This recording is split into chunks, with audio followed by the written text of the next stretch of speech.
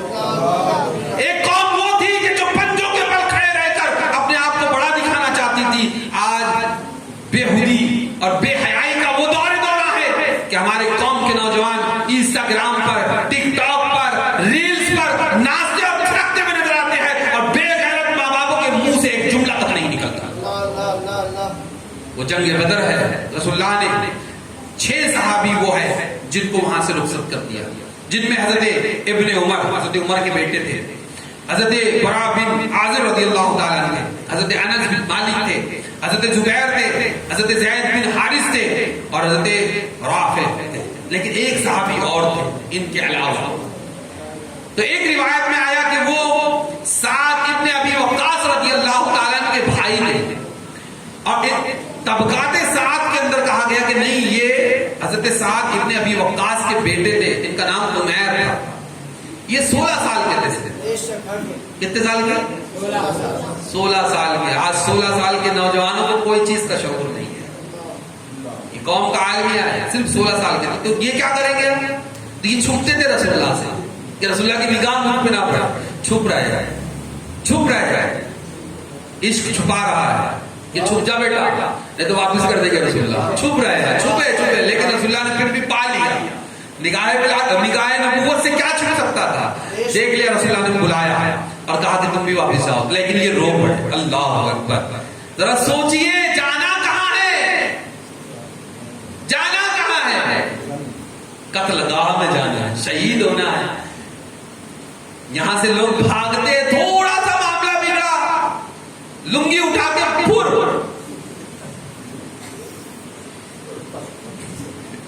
نہیں، ہنسنے کی بات نہیں ہے، یہ حقیقت ہے، آپ ہنس رہے نہیں ہے، حقیقت، بزدلی تمہارے دلوں کے اندر نہیں ہے۔ آج ناموس رسالت پر جو حملے ہو رہے ہیں، بتاؤ ہم نے کیا جواب دیا؟ ہمیں پکڑ پکڑ کے رکھا جاتا ہے، نہیں مصلحت ہے، مصلحت ہے، قائدی مصلحت ہے، کس چیز کی مصلحت ہے؟ امام مالک تو کہتے ہیں کہ رسول اللہ کی گستاخی ہو زمانے میں اور تم کچھ اقدام نہ کر سکو تو پوری قوم کو مر جانا چاہیے، پوری قوم کو مر جانا چاہیے، لیکن ہمارے طرف سے، لیکن ہمارا حال ہے بھاگو، لیکن وہ چھپے، پھر رو پڑے، رو رہے یا رسول اللہ واپس نہ کیے، تو رسول اللہ رحمت للعالمین رحم آ گیا، رسول اللہ ساتھ میں چلو، اب ساتھ میں ہیں، بدر۔ ایک فاصلے پر جب حضرت جبریل امین تشریف لائے، فرمایا یا رسول اللہ دونوں جماعت میں سے کسی ایک کو قبول کرنا ہے، کیونکہ ہوا یہ تھا کہ قافلے کے تعاقب کے لیے گئے تھے، قافلہ جو ابو سفیان لے کر آ رہے تھے، تجارتی قافلہ، اس کے تعاقب کے لیے گئے تھے، اس کو روکنا تھا، مگر وہ تو نکل چکا تھا، اور مکے کے جو کفار تھے وہ جنگ کی تیاری کر رہے تھے، تو حضرت جبریل آئے، فرمایا رسول اللہ دو جماعت ہے، ایک کو قبول کرے۔ تو بعض لوگوں نے کہا کہ ہمیں قافلے کی طرف چلنا چاہیے، جس پر رسول اللہ نے ناراضگی کری، کیونکہ قافلہ چھوٹا تھا اور یہاں بھی تعداد زیادہ نہیں تھی، اس لیے انہوں نے اپنی عقل سے فیصلہ لیا۔ ان کی عقل یہ کہہ رہی تھی کہ نہیں ادھر جانا ہے، لیکن عشق کچھ اور چاہتا تھا۔ رسول اللہ ناراض ہوئے، تو پھر صحابہ سمجھ گئے، تو پھر صحابہ نے آگے بڑھ کے کہا یا رسول اللہ آپ جو فرمائیں گے ہم کریں گے، جس میں ایک صحابی رسول ہے وہ فرماتے ہیں یا رسول اللہ، حضرت سعد بن عبادہ رضی اللہ تعالیٰ فرماتے ہیں یا رسول اللہ آپ اگر حکم دیں گے کہ عدن تک جانا ہے تو ہم عدن تک جانے کے لیے تیار ہیں. عدن ایک ملک ہے دوسرا ملک، وہاں تک جانا ہے تو ہم جانے کے لیے تیار ہیں. تو اور حضرت مقدار ابن عمر جو ہے یہ بڑے آگے اور فرمایا یا رسول اللہ ہم آپ کے ساتھ لڑیں گے، آپ ہمیں جہاں لے جائیں گے ہم جانے کے لیے تیار ہے. اور پھر فرمایا ہم وہ قوم نہیں بنی اسرائیل کی طرح جس نے حضرت موسیٰ سے کہا تھا، کیا کہا تھا؟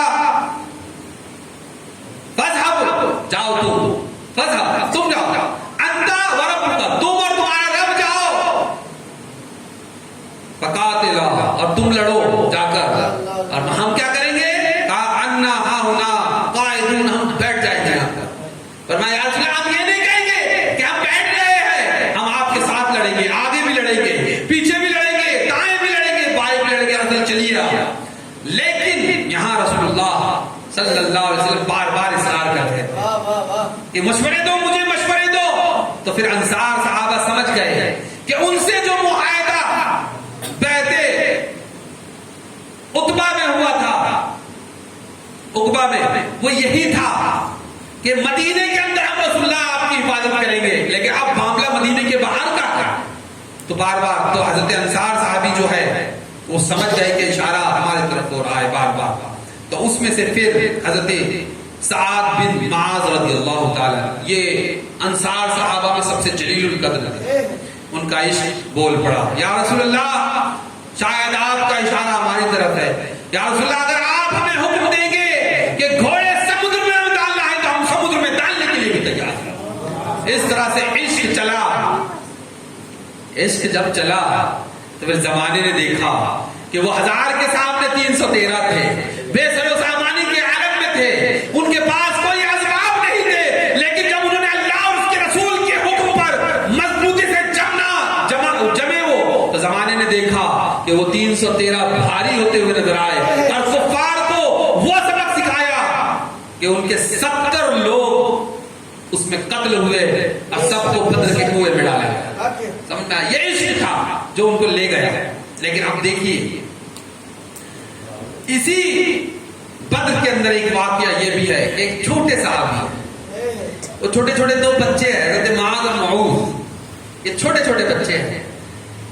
یہ ایک صحابی بزرگ صحابی سے پوچھتے بولے چچا، چھوٹے بچے جن کو معلوم نہیں تھا پوچھتے چچا ابو جہل کدھر ہے؟ تو وہ دیکھنے لگے یہ چھوٹے بچے، بولے تم کیوں پوچھ رہے ہو، تم کیوں پوچھ رہے ہو؟ کیونکہ اب اس صحابی کی عقل یہ کہہ رہی تھی ابو جہل تو سردار ہے، یہ چھوٹے بچے ہیں. کہا کہ ہم نے سنا ہے کہ وہ رسول اللہ کی بہت توہین کرتا ہے، آج ہم اس کا کام ہم کریں گے، اس کا کام ہم نپٹائیں گے. عقل تو کہہ رہی تھی بچے ہیں، عشق کہہ رہا تھا یہ رسول اللہ کا گستاخ ہے، آج اس کو پھر نار ہم ہی کریں گے. اور پھر زمانے نے دیکھا کہ وہی بچے ہیں جنہوں نے اس وقت کے سب سے بڑے دیوس کو، اس وقت کے سب سے بڑے کافر کو، جس کے تعلق سے رسول اللہ نے اس کی موت کے بعد نے کہا تھا کہ آج میری قوم کا فرعون مارا گیا. ابو جہل کے لیے کہا رسول اللہ نے آج میری قوم کا فرعون مارا گیا. اس ایسے آدمی کو جو اپنے وقت کا سردار بھی تھا، کوی بھی تھا، طاقتور بھی تھا، اللہ نے 2 چھوٹے بچوں سے اس کو موت کی گھاٹ بھی اتارا اور بتا دیا کہ عشق اپنے فیصلے کرنے میں دلیر ہوتا ہے.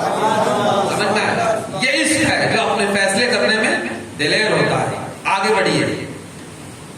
لیکن جب اس میں اچھے سے کٹائی ہو گئی کفاران قریش کی تو ظاہر سی بات ہے اب وہ کسک رہ گئی ان کے دل کے اندر. تو انہوں نے پھر سے تیاری کی اور پھر سے تیاری کی اور اب پہلے سے بڑا لشکر لے کر آئے ہیں، 3 گنا لشکر لے کر آئے ہیں. مسلمانوں نے بھی تیاری کی مگر چند میل چلے تھے کہ عبداللہ ابن ابی بھاگ گیا. اس کی عقل یہ کہہ رہی تھی کہ اتنا بڑا لشکر لے کر آ رہے ہیں. تو منافق نے عقل کی سنی اور واپس ہو گیا. عشق آگے بڑھا. اس نے کہا دیکھتے ہیں کون ہے، دیکھتے ہیں کون ہے. حالانکہ اس جنگ کے اندر بہت زیادہ نقصان ہوا، 70 صحابہ شہید ہوئے، لیکن زمانے نے دیکھا کہ وہ پروانے شمع رسالت کے ارد گرد ایسے تھے اور ایسے اپنے جانوں کے نذرانے پیش کیے کہ 70 صحابہ جنگ احد کے اندر شہید ہوئے ہیں، لیکن سیرت نگار یہ فرماتے ہیں کہ ان 70 میں سے 30 صحابہ وہ تھے جنہوں نے رسول اللہ کا دفاع کرتے ہوئے جام شہادت کیا۔ 70 میں سے 30 صحابہ وہ تھے جو رسول اللہ کا دفاع کرتے ہوئے، لیکن اس میں حضرت طلحہ بھی ہے، ان کا ہاتھ ٹوٹ گیا ہے۔ جب رسول اللہ کا دندان مبارک شہید ہو گیا اور آپ کو صحابہ کرام نے ایک گڑھے میں تھوڑی نیچے زمین کی اس میں اتار دیا تھا تاکہ آپ لوگوں کی نگاہوں سے اوجھل ہو جائے، لیکن جب رسول اللہ صلی اللہ علیہ وسلم چڑھنا چاہتے ہیں تو اب چڑھنے میں چڑھ نہیں پا رہے ہیں رسول اللہ، تو زمانے نے دیکھا، عشق یہ عقل یہ کہہ رہی تھی ہاتھ ٹوٹ گیا ہے، ہاتھ شل ہو گیا ہے، ہاتھ شل ہو گیا ہے، لیکن وہی حضرت طلحہ ہے، فرماتے یا رسول اللہ ادھر رکھیے قدم، ادھر رکھیے قدم۔ عقل یہ کہتی ہے کہ انجرڈ ہے، اپنی فکر کرنا چاہیے، لیکن عشق کہہ رہا ہے کہ نہیں، تو چاہے چورا چورا ہو جا، تیرے جسم کے ٹکڑے ٹکڑے ہو جائے، لیکن آج رسول اللہ کو اگر وہ کٹنا ہے رسول اللہ یہاں قدم رکھیے، اپنا کرنا پیش کرنا، سمجھ میں آئے اپنا کرنا۔ حضرت قتادہ ہے، ابو قتادہ رضی اللہ عنہ، آگ کا ڈھیلا باہر آیا ہے، آگ کا ڈھیلا یہ جو آئی بال ہوتا ہے پورا وہ باہر آ گیا ہے۔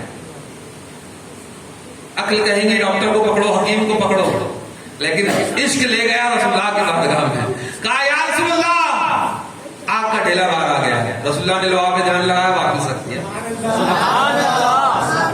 آگ واپس آ گئی، یہ عشق ہے۔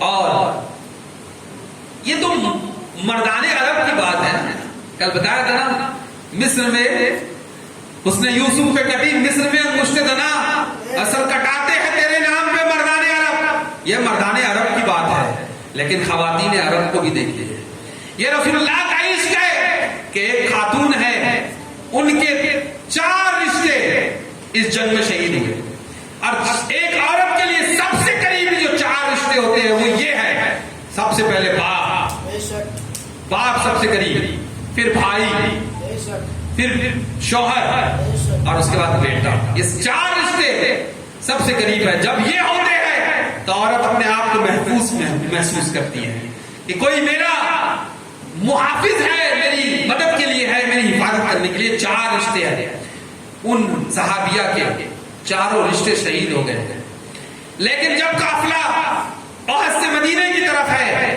تو کسی نے خبر جب مدینے میں پہنچ چکی تھی پہلے ہی تو یہ بھی نکلی، راستے میں کسی نے بتایا کہ آپ کے والد شہید ہو چکے، کہا کہ وہ جانے دو، مجھے یہ بتاؤ رسول اللہ کا کیا حال ہے۔ آگے بڑھی، کسی نے کہا شوہر، کسی نے کہا بھائی، کسی نے بتایا کہ بیٹا، لیکن وہ ایک ہی بات کہتی کہ رسول اللہ کا کیا حال ہے، مجھے یہ بتاؤ رسول اللہ کیسے ہے۔ جب رسول اللہ صلی اللہ علیہ وسلم کی قریب ہوئی تو ایک روایت ہے کہ جیسے ہی چہرے اقدس کو دیکھا تو یہ کہا، اور ایک روایت ہے کہ آپ کے دامن کرم کو پکڑا اور فرمایا یا رسول اللہ کل مصیبت بعدک جلل، یا رسول اللہ تمام مصیبتیں آپ کے بعد میں کوئی حل کر دیا۔ بتائیے ایک عورت ہے جس کے سارے رشتے شہید ہو چکے، لیکن اس کے بعد میں بھی وہ رسول اللہ کے دامن کرم کو پکڑ کے یہ کہہ رہی ہے رسول اللہ آپ سلامت ہے، تو کوئی مصیبت ہمارے لیے کوئی مصیبت نہیں، کوئی مصیبت ہمارے لیے کوئی مصیبت کی حیثیت نہیں رکھتی، یہ عشق ہے۔ عقل تو یہ کہتی ہے کہ روتی دھوتی بیٹھتی، لیکن عشق کہہ رہا ہے کہ نہیں، رسول اللہ موجود ہے تو سب کچھ ہمارے لیے رسول اللہ۔ آئیے آگے بڑھیے، یہ عشق ہے۔ ایک اور جنگ کی طرف لے چلے، وہ جنگیں وہ صلح حدیبیہ، صلح حدیبیہ رسول اللہ صلی اللہ علیہ وسلم اپنے جانثاروں کے ساتھ عمرہ کی نیت سے نکلے ہیں، لیکن حدیبیہ کے مقام پر کفاران قریش نے روک دیا ہے، نہیں ہم تم کو نہیں آنے دیں گے، ہم تم کو نہیں آنے دیں گے۔ اب وہیں پڑاؤ ہے، رسول اللہ صلی اللہ علیہ وسلم نے حضرت عثمان غنی رضی اللہ تعالی عنہ کو بھیجا ہے، جا کے تم بات کرو، کیونکہ آپ تھوڑے سے شریف النفس بھی تھے، نرم طبیعت کے تھے، اور قریش میں آپ کا اچھا تھا اس لیے آپ کو بھیجا گیا، جائیے بات کیجیے۔ اب ادھر حضرت دو حصے ہیں، ایک رسول اللہ حدیبیہ میں ہے، صحابہ اکرام کے ساتھ موجود ہیں، اور ادھر حضرت عثمان ہے جو کفاران قریش کے پاس گئے ہیں، مکے میں ہے۔ ادھر کفاران قریش نے آفر کیا، جو کہ دنیا کا طریقہ ہوتا ہے، پارٹی کو اپنی طرف کر لو، آفر پھینکا، کہا کہ ہم تمہیں اجازت دیتے ہیں کہ تم عمرہ کر لو نا۔ عقل تو کہہ رہی تھی کہ نکلے تھے عمرہ کے لیے، اللہ کا گھر سامنے ہے، دیدار کعبہ ہو رہا ہے، عقل کہہ رہی تھی کر لے، لیکن عشق کہہ رہا تھا نہیں، حضور کے ساتھ کروں گا نہیں تو نہیں کروں گا، حضور کے ساتھ کروں گا نہیں تو نہیں کروں گا۔ اور پھر ایک افواہ ہے جو صحابہ اکرام کے درمیان ادھر پھیلی ہوئی ہے حدیبیہ کے مقام پر کہ عثمان شہید کر دیے گئے، عثمان شہید کر دیے گئے، یہ افواہ ہے۔ لیکن نبی اکرم صلی اللہ علیہ وسلم جلال میں آتے ہیں، اور پھر حدیبیہ میں جس جھاڑ کے نیچے رسول اللہ آرام تشریف فرماتے وہاں بیٹھتے رسول اللہ، اور پھر بیعت کا سلسلہ شروع ہوتا جسے بیعت رضوان کہا جاتا ہے۔ لیکن عشق نے اپنا فیصلہ کیا تھا کہ اکیلے نہیں کروں گا، ہے نا، اکیلے نہیں کروں گا۔ اب دیکھیے حضور کی بارگاہ سے عطا کیا ہوتی ہے، سب کی بیعت لی گئی، اور جب حضرت عثمان کی باری آئی کہ رسول اللہ فرماتے یہ میرا ہاتھ ہے اور یہ عثمان کا ہاتھ ہے، یہ عثمان کا ہاتھ ہے۔ دیکھیے عشق نے اپنی وفاداری دکھائی، تو رسول اللہ کی بارگاہ سے انعام یہ ملا کہ رسول اللہ اپنے ہاتھ کو فرما رہے یہ عثمان کا ہاتھ ہے، اور پھر رسول اللہ نے خود حضرت عثمان کی بیعت لی۔ اس میں دو باتیں ہیں، جہاں حضرت عثمان کا مقام و مرتبہ بھی بیان کر دیا رسول اللہ نے، وہاں یہ بھی بتا دیا کہ اور کوئی غیب کیا تم سے نہیں ہو بڑا، تم بڑا رہے ہو افواہ کہ عثمان شہید ہو گئے، لیکن رسول اللہ بتا رہے عثمان تو حیات ہے، میں بیعت ہے یہاں نہیں، لیکن میں بیعت لے گا۔ عشق نے اپنا فیصلہ کیا تو پھر بارگاہ رسالت سے یہ انعام بھی ملے۔ اب پھر ایک اور شخص ہے عروہ بن مسعود، یہ آئے ہیں میڈیکل بن کر، صلح کروانے کے لیے آئے ہیں۔ اب یہ صلح کے لیے آتے ہیں تو ایک حضرت علی معاہدہ لکھ رہے ہیں، معاہدہ ہو گیا، اب لکھا جا رہا ہے، تو معاہدے میں لکھا گیا کہ یہ معاہدہ محمد الرسول اللہ اور قریش کے درمیان میں ہے۔ تو انہوں نے کہا کہ رک جاؤ، اس میں لکھا ہے محمد الرسول اللہ، اگر یہ بات ہم مان لے تو جھگڑا کس چیز کا ہے؟ اگر محمد اللہ کے رسول ہے یہ ہم مان لیتے تو جھگڑا کس چیز کا اڑ گئے؟ تو کہا ٹھیک ہے۔ رسول اللہ نے کہا علی مٹا دو، علی مٹا دو، اب غور کرنا، علی مٹا دو، یہ حکم ہے رسول اللہ کا، عقل کہہ رہی ہے رسول اللہ کا حکم ماننا پڑے گا، لیکن عشق کہہ رہا ہے کہ رسول اللہ کا نام کیسے مٹاؤ؟ اس نے اپنا فیصلہ کیا دلیری کے ساتھ، فرمایا یا رسول اللہ قیامت تو آ سکتی ہے، علی آپ کا نام نہیں مٹا سکتا، لیکن رسول اللہ نے حضرت علی کا یہ فرمانا کہ قیامت تو آ سکتی ہے لیکن علی آپ کا نام نہیں مٹا سکتا، اس کے اندر ایک اور راز بھی پنہا ہے۔ حضرت علی کا یہ فرمانا قیامت، تو اس میں یہ بھی ہے کہ جو آل علی ہوگا وہ قیامت تک رسول اللہ کی ناموس کی تحفظ کے لیے آگے بڑھتا رہے گا، جو علی کا آل سے بھی ہو اور علی کے اگر چاہنے والے ہیں تو پھر آگے بڑھنا پڑے گا ناموس رسالت کے لیے۔ ہمارے رسول اللہ قیامت ہو سکتی ہے، علی پیچھے ہٹ گئے، عقل کہہ رہی تھی حکم مصطفیٰ ماننا ہے کیونکہ فرض عین ہے، لیکن عشق کہہ رہا تھا رسول اللہ کا نام نہیں مٹایا جائے گا، پیچھے ہٹ گئے۔ بلکہ ایک روایت میں یہ بھی آتا ہے کہ جیسے ہی رسول اللہ نے کہا کہ نام مٹا دو تو دو صحابی آ گئے، ایک طرف سے حضرت علی کو ایک بازو کو پکڑا ایک نے، اور ایک نے ایک بازو کو پکڑا، کہا کہ علی مٹانا نہیں۔ حضرت علی نے کہا تھوڑا ٹھہرو تو صحیح، تھوڑا ٹھہرو تو صحیح، بزبان حال حضرت علی نے کہا ہوگا تم دیکھ نہیں رہے، حکم علی کو ملا ہے، لیکن علی وہ ہے جو رسول اللہ کے عشق میں ایسا چرچار ہے، رسول اللہ کا نام نہیں مٹائے گا، رسول اللہ کا نام مٹایا نہیں، یہ عشق تھا جو اپنے فیصلے دلیری کے ساتھ کر رہا، دلیری کے ساتھ کر رہا تھا۔ لیکن یہی عروہ بن مسعود بعد میں ایمان لائے ہیں، یہ جاتے ہیں اور کہتے ہیں کہ صلح کر لو. کفاران قریش سے کہتے ہیں صلح کر لو. کہا کس بیس پر یہ بات کر رہے ہو؟ وجہ کیا ہے؟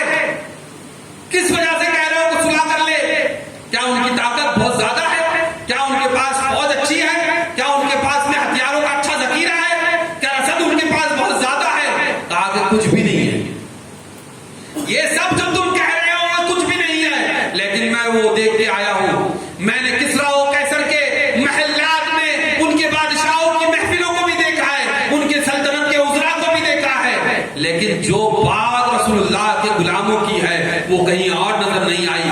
میں کہتے ہیں کہ میں نے اپنی نگاہ سے دیکھا کہ رسول اللہ جب وضو فرماتے ہیں تو زمین پر پانی کا ایک قطرہ گر نہیں پاتا ہے کہ وہ کسی نہ کسی کے ہاتھ میں ہوتا ہے. کوئی اپنے چہرے پہ لگا رہا ہوتا ہے، کوئی اپنے بدن پہ مر رہا ہوتا ہے، اور جس کو میسر نہیں آتا ہے، جس کو میسر آیا اس کے ہاتھوں کو مس کر کے اپنے چہرے وہ خکار نکالتے ہیں. خکار، ہاں، لوگوں کو قرار محسوس ہوتی ہے، لیکن حدیث سیاح سے ثابت ہے رسول اللہ اگر خکار بھی نکالتے مبارک تو صحابہ اسے اپنے ہاتھوں پہ لے کر چہرے پہ لگا لیتے. عقل کہہ رہی ہے یہ تو پانی ضائع ہونا چاہیے، لیکن عشق کہہ رہا ہے کہ مصطفیٰ کا ہے، زمین تک نہ جائے. تو عروہ بن مسعود کہتے ہیں کہ میں نے دیکھا کہ وہاں زمین پر ایک پانی کا قطرہ نہیں پہنچتا ہے. تو بتاؤ تم کہ وہ قوم کیسے گوارا کریں گی کہ نبی اکرم صلی اللہ علیہ وسلم کا خون بھی زمین پر گرے گا؟ کیسے گوارا کریں گے؟ اس لیے کہہ رہا ہوں صلح کرو. یہ وہی صلح حدیبیہ ہے جہاں پر پانی ختم ہوا، جو میں نے شعر شروع میں کہا تھا. پانی ختم ہو گیا، لیکن دیکھیے عشق کس کو کہتے ہیں. پانی ختم ہے، تھوڑا سا لایا رکھا، رسول اللہ نے ہاتھ میں پانی ڈالا، اس میں پانی نکلا، ٹھیک ہے، ہو گیا، سیراب ہو گیا. اس کے جو راوی ہے جب وہ یہ حدیث بیان کر رہے تھے تو سامعین میں سے کسی نے پوچھا کہ بتائیے اس دن آپ کی تعداد کتنی تھی، صحابہ کتنے تھے؟ تو عقل کے اعتبار سے جواب یہی ہونا چاہیے کہ کہہ دیتے کہ اتنے اتنے تھے، لیکن فرماتے ہیں کہ اگر اس دن ہم 1,00,000 بھی ہوتے، عقل تو یہ تھی کہ جواب دیتے سیدھا سیدھا کوانٹٹی بتا دو، لیکن عشق کہہ رہا ہے کہ اگر اس دن ہمارے 1,00,000 بھی ہوتے تو وہ پانی ہمیں کفایت کر جاتا. البتہ اس دن ہم 1400 تھے، 1400 تھے، لیکن عشق کچھ اور، عقل کچھ اور کہتی ہے. عشق اپنے فیصلے کرنے میں بڑا دلیر ہوتا ہے. یہ موضوع تو ابھی شروع ہوا، میں تحسین نعمت کے لیے آدم من فضل ربی، یہ موضوع ابھی شروع ہوا ہے، لیکن وقت کی قلت ہے. کیونکہ ہمارا بائیں بازو جب حرکت میں آتا ہے تو ہم سمجھ جاتے ہیں کہ وقت ختم ہو رہا ہے. بہرحال یہ عشق ہے. ابھی عشق کے تو بہت سارے فسانے ہیں، شاید اس کے لیے مستقل وقت کی ضرورت ہے، مستقل وقت کی ضرورت ہے. اور ایسے ایسے دیوانے ہیں رسول اللہ کے، ایسے ایسے دیوانے کہ جنہوں نے عشق کی وہ تاریخ رقم کی ہے کہ ان کو تاریخ کے اوراق میں زرین حروف سے لکھنے کی ضرورت ہے. جو ہے عشق کے جام ہے جو صحابہ کرام نے پیا ہے. اور میں بتا دوں نا کہ ہماری نسل نو کو اگر نیڈر بنانا ہے، اس کے دل کے اندر خوف کو دور کرنا ہے، کچھ مت کرو، صحابہ کرام کی سیرت پڑھاتا باقاعدہ اس کا اہتمام ہونا چاہیے کہ صحابہ کرام کی سیرت پڑھیے، تاریخ صحابہ پڑھیے، اور پھر دیکھیے پھر تاریخ صحابہ کے بعد اور دیکھیے میرے حضور کی تو ذات ایسی ہے کہ جس نے قریب رہا ہے نا تو وہ بھی رسول اللہ کی تعریف کرتا رہا، اور جو 1400 سال بعد میں ہے نا وہ بھی رسول اللہ کی تعریف کرتا رہا. اور قیامت تک ورفعنا لک ذکرک، اے محبوب ہم نے آپ کے لیے آپ کے ذکر کو بلند کر دیا.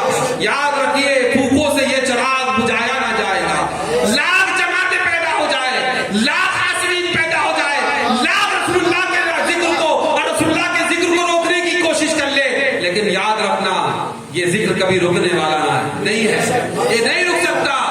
کیوں نہیں رک سکتا؟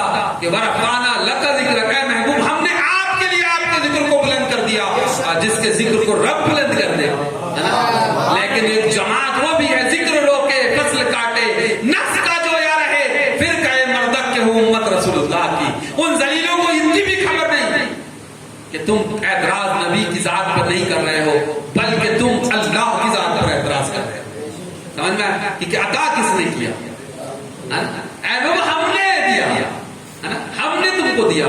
اور پھر کیا فرمایا کہ اے محبوب ہم قریب ان قریب آپ کو اتنا دیں گے. وَلَسَوْفَ يُؤْتِيكَ رَبُّكَ فَتَرْضَىٰ. اے محبوب ہم قریب ہم آپ کو اتنا دیں گے کہ آپ راضی ہو جاؤ گے. یاد رکھو. پھر بتاؤ رب فرما رہا ہے کہ ان قریب اتنا دوں گا کہ تم راضی ہو جاؤ گے. تو نہ رب کے دینے میں کمی ہے نہ مصطفیٰ کے لینے میں کمی ہے. رب دے رہا ہے. اور لیکن اگر ذکر خدا جو ان سے جدا چاہو نش دیو، وہ چاہتے ہیں کہ ذکر خدا ہو ذکر مصطفیٰ نہ ہو، ہے نا. تو ذکر خدا جو ان سے جدا چاہو نش دیو واللہ و ذکر حق نہیں پونجی سا کر کے. بس آخری ایک شعر بات آ گئی ذکر کی کہ رسول اللہ کا ذکر میرے امام کی بارگاہ میں چلو. رسول اللہ صلی اللہ علیہ وسلم کی زلفائے مبارکہ تھی، زلفیں تھی. ایک زلف ادھر سے نکلتی اس طرف کر ہوتی رسول اللہ کے لیے، اور ایک اس طرف سے نکلتی اس طرف کر ہوتی، ہے نا. چلو تھوڑا سا قاعدہ پڑھتے علی پاتا سا پڑھتے، ہے نا. یہ ایک لام اور ادھر سے ایک لام، دو لام، ٹھیک ہے. اور اللہ کے ہجے کیا ہوتے ہیں؟ الف لام لام آ ہا، ٹھیک ہے. یہ اللہ کے ہجے ہوئے. تو فرماتے اعلیٰ حضرت آ الف اور آ، سمجھ الف اور آ سے کیا بنے گا؟ الف اور آ. ہا کیا بنا؟ آ. آ جب کرتے نا سرد آ جاتا آ. الف اور ہا بچے دو لام، ہے نا. سمجھ میں آ گیا؟ آپ شعر سنو اور کوئی خاموش رہے تو پھر میں سمجھوں گا کہ شاید میں سمجھانے میں میری کوئی کسر رہ گئی. فرماتے یاد ہے گیسو گیسو گیسو رسول اللہ کی زلفائے انبری. فرماتے یاد ہے گیسو ذکر حق ہے آہ کر. یاد ہے گیسو ذکر حق ہے آہ کر. دل میں پیدا لام ہو ہی جائے.